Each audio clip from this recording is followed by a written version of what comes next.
Hi everyone. As you know that I already started machine learning system design interview. So this is my course and I'm giving it is free. So this is basically like machine learning primers and then various example video recommendations, some of example feed ranking, add click and then so today we are going to hear the third lecture training for machine learning system. So let's go through this one. It's here. So we are going to cover five topic here. So first one, training pipeline, how to train the machine learning pipeline, and then partitioning the data pipelines, the machine learning for machine learning. So this is part for we can consider data engineering or machine learning both are same. And then this part will come handle the imbalanced class distribution. This the machine learning engineer do and choose the right loss function for training models and a retraining requirement after loss function. So these are the five things. So let's go through data partitioning means splitting data into training and validation and test set. This is a basic part of machine learning in there. Now, the very important part is handling the imbalanced class distribution. So for imbalanced data is imbalanced. So for that, some method is resampling and synthetic data. So choosing the right loss function, choosing loss function is based on task classification, regression, retraining requirement, define the frequency based on the model drift and data changes, right? Some data changes we need retraining. So these are the five topics we are going to cover. So let's get it started. So training pipeline. So when I talk about training data, so this is the diagram which can explain everything. So unified node, it's not required, but it's added. I will remove that. So when we train means we are going to train handle large volume data and focus on low cost. When we train machine learning, we are focusing on low cost. The cost would be when we train machine learning, it is optimized data for data format, right? So when we talk about optimized format, there is three things come in mind like Parquet, which is column oriented high throughput, and ORCP optimized for analysis purposes. And then there is a one more format called TensorFlow binary sequence format. So this is things which they told here training needs to handle large volume of data with low cost, right? One of common solution for this is column Parquet and ORC. These data formats enable high throughput for machine learning analysis use case, right? So these are very high, analyze. Another is a TensorFlow format storing sequence of binary record. This is for binary record. So this is the first chapter we talk about data pipeline, training the data pipeline. Now the partitioning means dividing data into small chunks. So let's talk about this one. So basically file format, as we talk three file formats. Mostly industry use Parquet and ORC and the Delta, but Delta machine learning is not yet defined yet. And then partitioning time is partitioning based on date, partitioning based on month, partitioning based on the year. And then efficiency gains like, some kind of a zip file or compressed file, which can reduce the storage cost, right? Faster query time also save the cost and reduce the cost of scan data, right? So these are, I mean, basically this thing, ORC, partitioning, and all those things it will reduce. So Parquet and ORC file usually partition by the time and efficiency as we can avoid scanning throughout the whole data sets. In this example, partitioning data year, then month. Yeah, so this is if you see like year, then month, and then the file Parquet. So we talk about like partitioning, we talk about data pipeline. Now, next we are handle the imbalance class in. So these are the data engineering work, right? So if you work, and then these are the three things which we can handle imbalance class distribution. So let me go through the third point, handle imbalance class distribution, right? So we have handle in imbalance data. So class weight in loss function. There is weight in loss function which apply example assign higher weight to minority classes in the loss function. In Navy resampling, there is to avoid resampling validation test and synthetic resampling, which is called smart analyze, generate the synthetic sampling and choosing the right loss function and handling. So these are three things, and this is fourth one: binary classification, entropy, forecasting, MAPE, SAMP, and quantity loss demand forecasting. So Let's go through this. These are the things in ML use case: fraud detection, click prediction, spam detection. It's have imbalanced data, right? So there are few strategy in to handle them. You can use those strategy to depend upon your depend upon our use case. Uh, our use cases, yes, right. We can use. I don't want to put U because everything is V, right? U means was. So the class weight loss function. This is called class weight loss function. I can give the short form, so easy to remember. Problem where the sperm has 95% data compared to other sperm data, which is like 5%. We want to penalize more than non-sperm class, right? So this is the previous data. This is in this case we can modify entropy loss function weight. So weight W1 is weight for the class 1, W0 is weight for class 0. Loss function is minus W0 into Y in log P. So log P, Y log P is entropy, and minus W1, 1 minus P log P. So this is how we can find a loss weight, right? Navy resampling is a non-spam class. Certain traits reduce the imbalance of the training set. It's important to have validation and data. So this is like I have given the topic. You guys in check in Google. Also try to apply this in your machine learning. How the Navy, I mean, loss function will work is very important. And then synthetic resampling.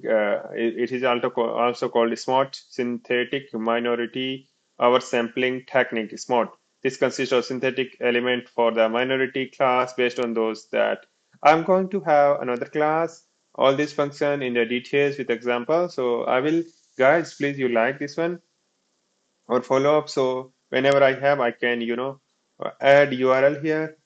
It works based on randomly picked point from the minority class. It's very detailed. And here, original data is like here, and then add synthetic sample means similar came to here, and final data with new synthetic. So here is more accurate, right? So this is like our view. I think this chapter, I'm going to have more lecture on this, all the techniques one by one. What is smart techniques and what is resamplings and so on for handling the imbalanced class distribution. So whenever I have new one, I will attach here. I will give URL. So training is clear, you know, and data partitioning is clear. Choose the right loss function and retraining. Let's go to the fourth and fifth. But for you guys, I have given high level, and now it's your time to read a lot of articles, implement some loss function, and Mm. You guys can also give me, GitHub page. I can also learn from you guys. So we are learning together. It's not like I'm expert because machine learning is a new things and it keeps changing. So we need to up to dates. Choosing the right loss function. This is very important. Which loss function? There are a lot of loss functions. So based on the, use cases we need to apply. So model performance and decline without retraining. So we use non-stationary data distribution. EdTech training user behavior adoption. For that EdTech personalized use case, personalized and recommendation system, we use this one.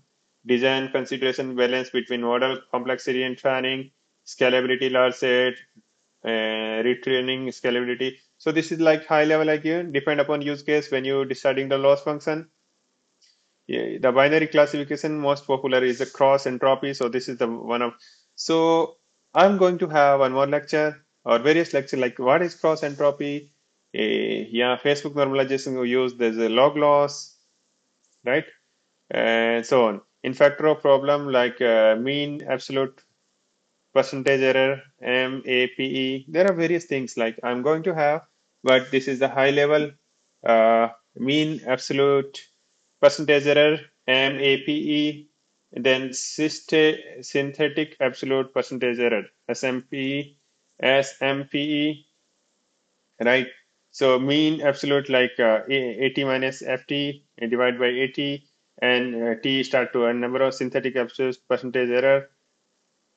This is mean. Mean is like mean absolute percentage error, and synthetic absolute percentage errors is mean absolute percentage error. So this one need mean absolute percentage error.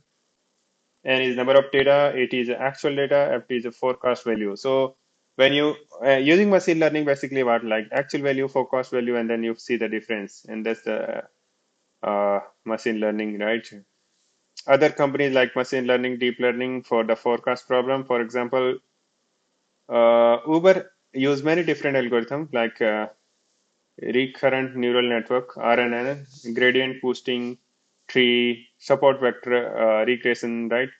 So some of the problem include marketplace forecasting and hardware capacity. So these regression problem, DODES use different techniques, right? So this we need to compare, and so basically it depends upon use case, deciding which loss function to use for binary classification uh, in ML, right?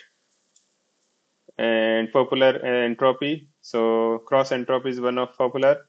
Click-through rate is called CTR. Prediction loss, normalized cross entropy. So we can say NCE, normalized cross entropy, NCE.